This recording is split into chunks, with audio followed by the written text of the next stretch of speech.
Diego Mayor Todd Gloria is urging the city council to pass his budget for the next fiscal year, which includes $88 million set aside for stormwater infrastructure. CBS 8's Kelly Hessedal joins us live from Southcrest, and that was an area hit hard by the January 22nd storm, with what the mayor had to say today. Kelly.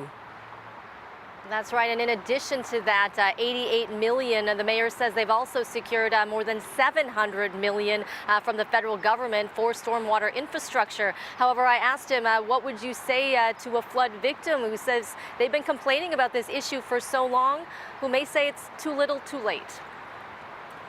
We are doing all that we can to try and invest in upgrading our infrastructure in these historically underserved communities. These are neighborhoods that are in excess of 100 years old, but they're still being serviced by 100-year-old infrastructure. We need to upgrade and improve them. People need to have. And flood victims have gone to city council meetings. They say they're frustrated. It took the devastating floods of January 22nd for the city to pay attention. Now, the mayor says even in a tight budget year, they're putting a considerable amount of resources toward flooding and flood prevention.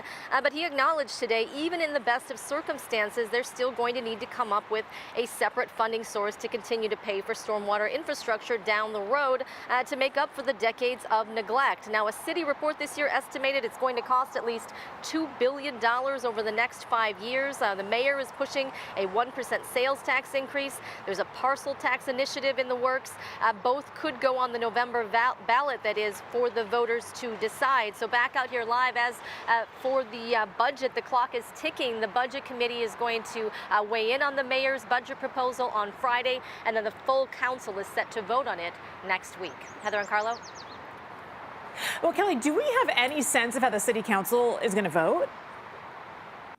Well, I can tell you after the mayor presented his first draft to the city council, it did some mixed reviews with some council members certainly concerned about these equity programs that were cut. So some of those programs were put back in, but I can tell you that council member Henry Foster, who represents much of Southeast San Diego, has voiced some concerns. He has said he wants some funding to go specifically toward helping flood victims get back on their feet. I reached out to his office today. I did not hear back, so we're just going to have to wait and see what happens at the budget committee hearing on Friday, and certainly how the council votes on Tuesday.